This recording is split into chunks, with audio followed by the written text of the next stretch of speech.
Ant savo kelių parpuolu, Dieve po tavo kojų. Meldžiu malonės viešpatie, atleisk didžią kaltę, juk tavo meilė didelė ir tavo šuliniai sveiki, žaizdas išgydyt gali. O Jėzau gailesties saldus visų žmonių tavųjų, ganytojau didžiai brangus, vaikų suklydusiųjų, kurie nuo tėvo slėpėsi ir nuodėmingai elgėsi, atleisk jiems maloningai.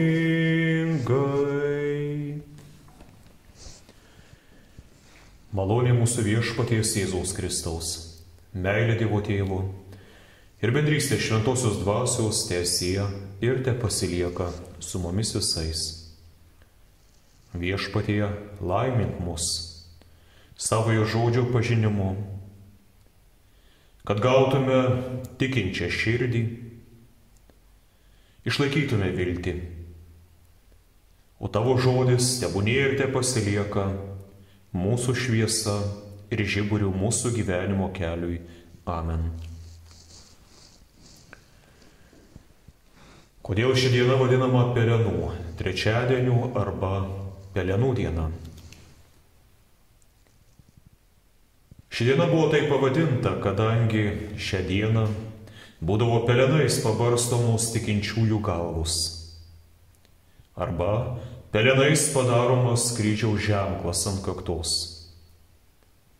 Prieš tai būdavo sudeginamos iš verbų sekmadienio, gal Velykų ar kitų švenčių likusios sudžiovintos verbos, palmių šakelės, gėlelės ir įvairiausios žolelės. Dabar dar į tą patį bendrą laužą galėtume įdėti ir advento vainiką. Taip daroma, nes psalmistas žmogaus gyvenimą lygina su trumpai žaliuojančia žolele, su laikinu, vystančiu garbės vainiku, su neilgai žydinčia gėlele, kuri greit nuvysta ir nudžiūsta, galiausiai pavirsta praktiškai į nieką, į pelenus ir dulkes. Bažnyčioje visuomet būdavo daugiau kalbama apie nuodėmės žalą, nes tiek daug amžių buvo pamokslaujama vien šią temą, o ir Biblijos raštai neišsemiamas minčių šaltinis šią temą. Bet šiandieną dar turėtume pradėti kalbėti ir apie racionalizmo padarytą žalą mūsų protui, sielai ir netgi dvasiniam gyvenimui. Ir kokiagi ta žala? Mūsų racionalus mąstymas mus įkalina tik tai kūniškų ir regimų dalykų rėmuose. Visuomet ieškom naudos tik savo ir pirmiausia savo. Ir daug greičiau to, kas pasitarnautų visiems. Ir jis visai nesuvokė, netgi nesistengė suvokti simbolinių dalykų prasmės. Jis išmokė būti mus nekantriais, ieškoti greito pasitenkinimo, greito maisto, kūniškų malonumų ir dirgiklių. Todėl ir dvasiškai žmogus visiškai atbuko, pasidarė nejautrus, viskam abejingas, bet kai kada irgi ieškantis ir dvasinių dirgiklių, besiblaškantis tarp įvairiausių religijų, religinių praktikų. Todėl toks mūsų racionalus protas, kurį Martynas Liuteris skambiai yra įvardinęs kaip šėtono kekšę pavadinęs, ir šiandieną gimdo daugybę klausimų, daugybę abejonių, ant kuria remiasi žmogaus netikėjimas. Klausimų, kurie seniau žmogui netgi nekildavo. Pavyzdžiui, jeigu seniau tai būdavo daroma, tai kodėl šiais laikais turėtume to laikytis? O mūsų liuteroniškos bažnyčios atveju dar reikėtų klausti, ar iš vis verta susigrąžinti tokias tradicijas? Ką jūs jiems duoda tikintiesiems?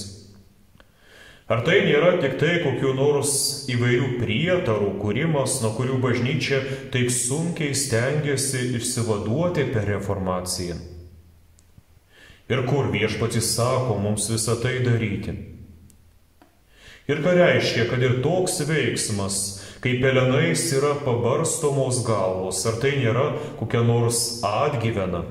Ar tai neprieštarauja svarbiausiam krikščioniškojo tikėjimo principui, kad žmogus yra nuteisinamas vien per tikėjimą, vien iš Dievo malonės, vien dėka Kristaus? O dar žinant, kaip šiais laikais madinga piktintis viskuo, netgi mažiausiais dalykais ar pasikeitimais, tikiu, kad ir to būtų galima sulaukti nemažai priekaištų. Kodėl jūs, tarsi kokie pagonys, šiandieną norite pelenais pasibarstyti galvas? Ar tam, kad pasirodytumėte, jog atgailaujate? Arba kad meldžiatės, arba kad pasninkaujate? Argi Jėzus nėra pasakęs, kad jeigu pasninkaujate, tai pasninkaukite taip, kad niekas to net nepastebėtų, sakydamas, pasitep galvą aliejais, nusiprausk veidą. O jūs norite pelenais pasibarstyti galvas, tarsi kokie fariziejai, kad būtumėte matomi. Jei pasninkaujate, tai pasninkauk slapčia. Argi pelenų trečiadienis nėra visiška priešingybė to, apie ką Jėzus yra mokęs? Ir dar daugiau klausimų, ir ne visus turiu atsakymus, bet į svarbiausius šiandieną pabandysiu atsakyti. Didįjį ketvirtadienį, prieš žengiant į tylųjį penktadienį, kuomet apmąstysime Jėzaus kentėjimus, įžengsime į tą liūdniausią mums dieną visuose metuose, dieną, kai mes prisiminsime Jėzaus Kristaus nukryžiavimą dėl mūsų nuodėmių ir mirtį už mus. Mūsų galvos ir kaktos bus patepamos aliejumi, o širdis dvasinės malonės ir Dievo meilės aliejais. Ir veidų švariai nusiprausime, o Kristaus krauju švariai numazgosime savo širdis ir sielas. Bet dabar, pradedant gavėnią, galvos yra pabarstomos pelenais ir kaktos patepamos kryžiaus ženklų pelenais. Ir šiame gavėnios laike susilaikysime nuo piktų, nešventų dalykų, nuo persivalgymo ir girtuoklystės, kad šviesiais ir šventesniais veidais gavėnios pradžioje žvelgtume į Kristaus kančią ir neapsunkintomis širdimis ją apgiedotume, kad jo prisikėlimą švęstume kaip atpirktoji ir jo krauju pašventinta bažnyčia. Juk ir Dovydas, kurio atgailos psalmė, 51 psalmė, šią dieną giedama arba skaitoma, sužinojęs apie Dievo bausmę jam po nuodėmės su Batšeba, atgailavo, pasninkavo ir raudojo tarsi vaikas.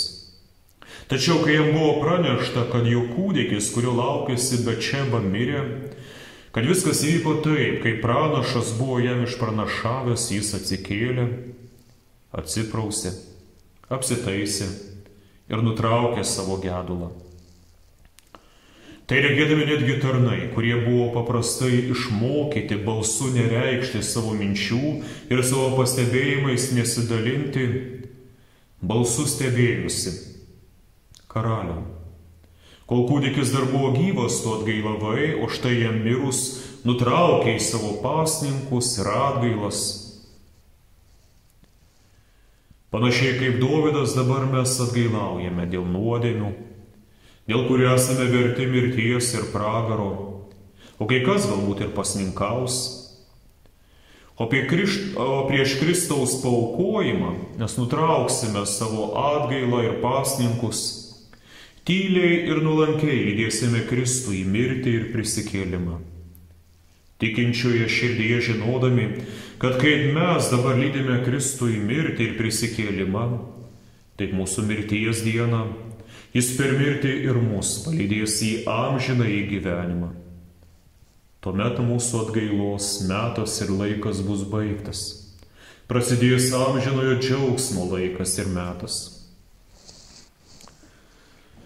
Aš matau, kokią didelę klaidą daro žmonės galvodami, štai dabar aš neturiu laiko nei bažnyčiai, nei maldai, nei dvasiniams dalykams.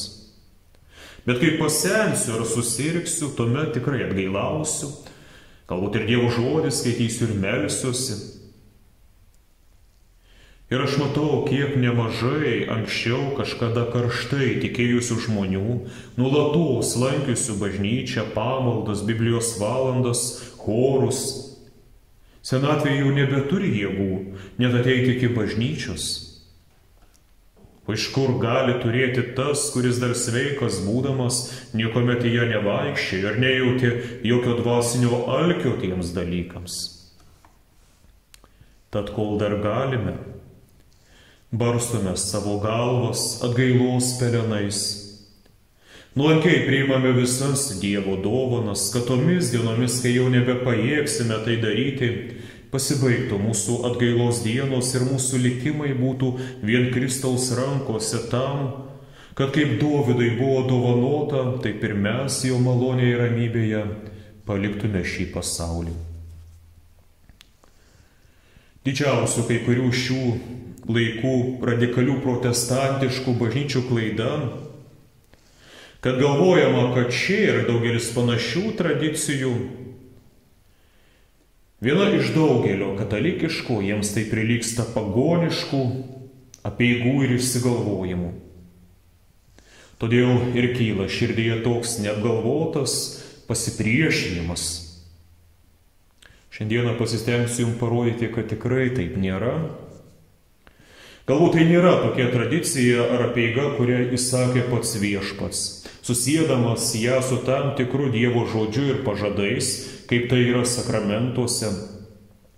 Bet tai yra sena, šventajame rašte randama ir prasminga tradicija, gražiai deranti ir su evangeliška dvasia, su kvietimu atgailai, kvietimu tikėti, kvietimu gyventi šventesnį gyvenimą ir kvietimu krikščioniškam nuolankumui. Kai suskamba varpai, garsūs vaikai sklimbantis keletą kilometrų, kviečiantis maldai, pamaldoms, nors ausimis girdima, be to Dievo balso ateik į bažnyčią ir tau reikia melstis ir tau reikia tų dalykų, žmogus negirdi.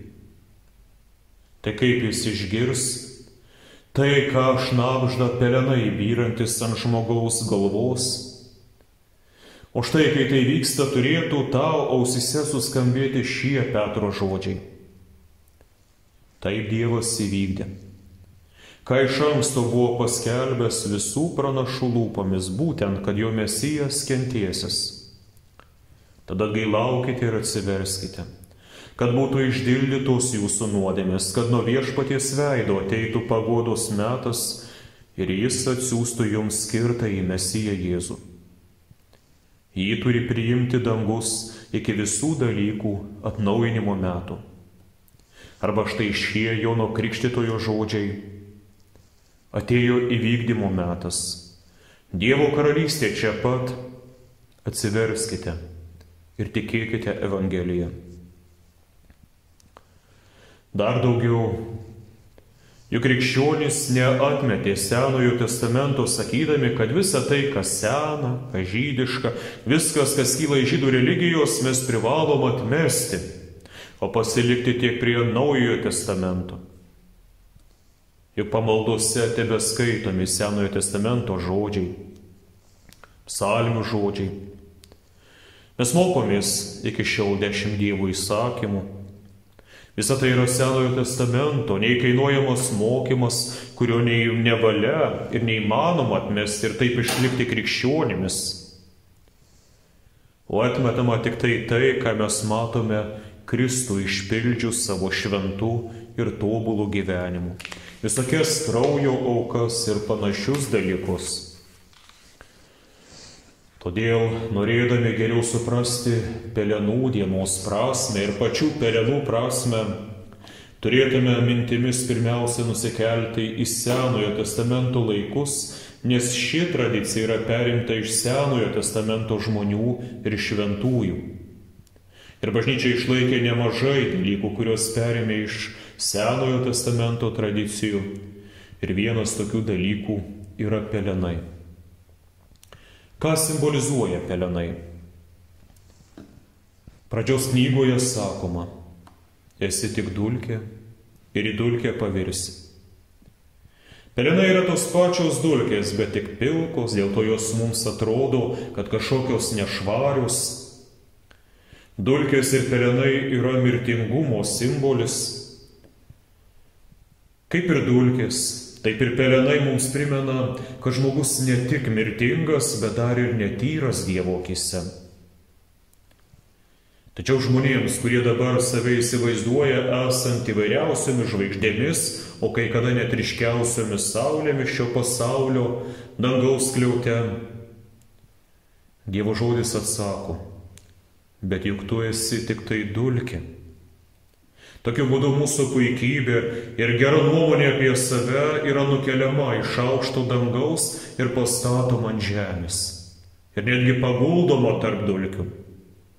Ir dar parodoma, kad esi tik maža dulkelė, vos regima ir tai tik saulės šviesoje.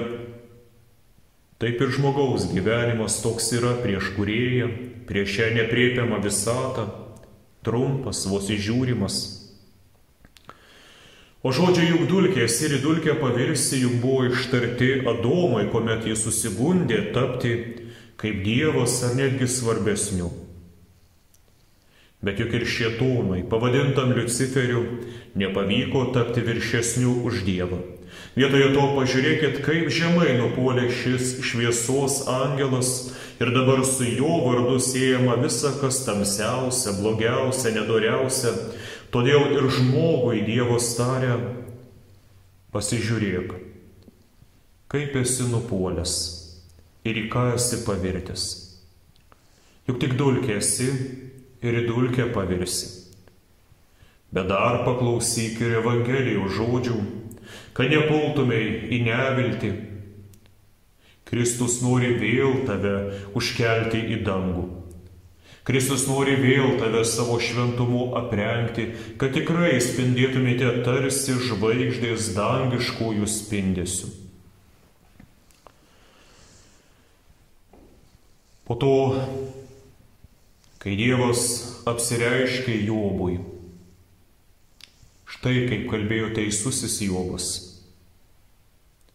Buvau girdėjęs gandus apie tave, bet dabar mano akys mato tave. Todėl gėdijuosi visko, ką esu pasakęs ir atgailauju dulkėse ir pelenuose. Ir tai nėra tik tai tokia kalbos forma. Jobas iš tiesų prabilo užsibarstęs dulkėmis ir pelenais galvą. Tarsi norėtų į žemę įlysti, iš kurios buvo imtas žmogus, pasislėpti nuo Dievo. Ir jis sako, aš bjauriuosi savimi. Aš gėdėjusi visko, ko esu kalbėjęs, gėdėjusi netgi savo minčių. Man dėrėjo užčiaupti savo burną ir tyliai atgailauti, pasibarščius galvą dulkėmis ir pelenais. Taip Jobas pamato ir parodo, kad lyginant su Dievu jis yra ne tik mirtingas, bet ir dar netyras. O juk jis yra tas, kurį Dievas savo žodyje pagyrė ir laikė teisiu ir gynė prieš šėtono kaltinimus. Ir netgi šėtonas pripažįsta Jobo teisumą ir klausia, kodėlgi Jobas toks yra? Ar ne todėl, kad jį taip dosniai palaiminai? O jeigu atimtume iš jo turtą, šeimą, sveikatą, ar jis pasiliktų toksai? Galbūt ir jis keiktų tave ir kartu su visais nusidėjėliais ir neturinčiais vilties elgtųsi kaip jie. Ir mes, matydami ir skaitydami Jobo knygą, regime, kaip Jobas išlaiko be galo sunkų išbandymą, o regėdamas Dievo šventumą. Kai mažiau atlaikę, jaučiasi šventais dėl savo darbų, patirtų vargų ir išbandymų, jis nesijaučia labai šventas ir teisus. Pelenais ir dulkėmis rodo nuolankios atgailos ženklus, taip patvirtindamas savo teisumą Dievo akise. Dar vienas teisus ir nemažiau gerbiamas Senojo testamento pranašas Danielius daro lygiai tą patį, ką darė Jobas. Tik Danieliaus atgaila buvo už visą tautą, nes ne visi jo tautiečiai buvo pamaldus, ne visi paklusnus Dievo žodžiai. Jis meldėsi sakydamas: atsigręžiau į viešpatį Dievą, ieškodamas atsakymo, melsdamasis ir maldaudamas pasninkų, ašutinė ir pelenais. Pranašas laukdamas apreiškimo Dievo žodžio, meldžiasi ir pasninkauja. Ir tai daro apsirengęs šiurkščiu rūbu, pasibarstęs pelenais galvą. Vaikis buvo vienas aukščiausių imperijos valdininkų, dėvėjusių pačius geriausius audinius ir tepdavosi galvą aliejais, kvepindavosi brangiausiais kvepalais. Bet atgailaudamas, vilkdavosi prasčiausių rūbų ir dulkėtų veidų.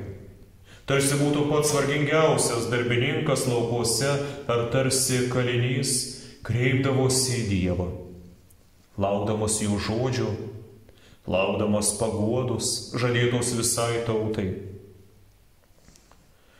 Na ir karalienė Estera, tapusi Persijos karalienė, nueina dar toliau. Kuomet iškilo pavojus, išlikimo pavojus visai tautai, ji ne tik šaukėsi viešpaties, bet ir pažiūrėkite, kaip ji elgėsi. Sakoma, nusivilkusi savo puošnius drabužius, jie apsivilko skurdo ir gedulo apdaru, vietoj brangių kvepalų apsibarstė savo galvą pelenais ir atmatomis. Savo kūną jį nepaprastai marino, visi šventiški papuošalai buvo padėti į šalį ir jos plaukai buvo labai sutaršyti. Galbūt netkreipėte dėmesį, į ką save pavertė pati gražiausioji karalystės moteris. Jie atrodė tarsi būtų išprotėjusi. Ne tik dulkėmis ir pelenais pasibaršiusi galvą, bet ir išmatomis pasikvepinusi.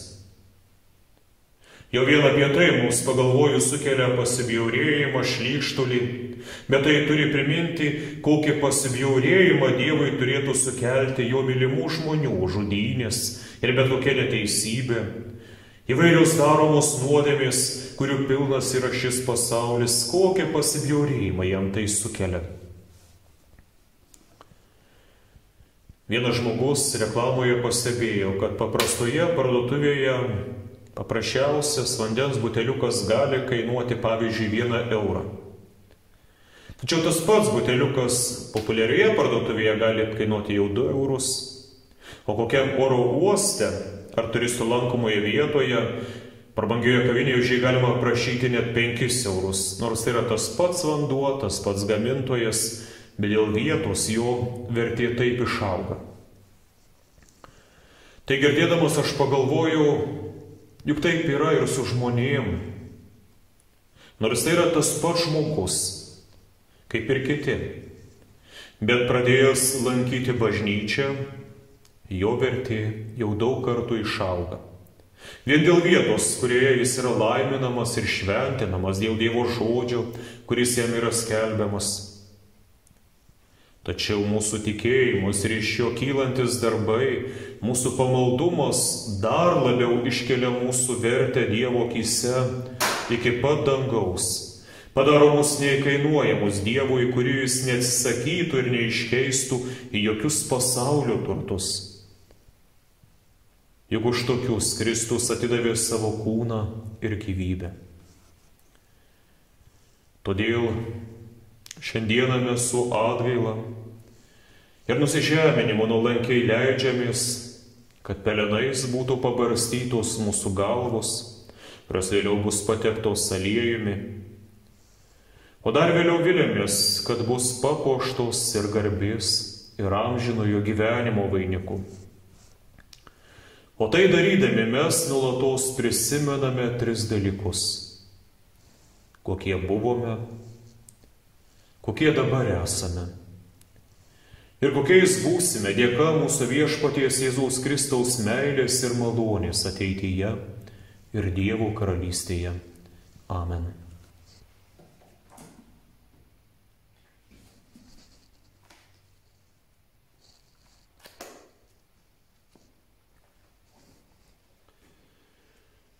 O Dieve Tėve, pagailus aš puolu tau po kojų ir širdį pilną atgailos tau nuolankiai aukoju. O neatstumki tu manęs, Dieve, atleiski man kaltes iš savo malonybės. Išmušus valandai mirties, neleiski man drebėti. Suteiki man tikros vilties, su Jėzumi laimėti. Pakvieski į savus namus, įveski per dangaus vartus, gyventi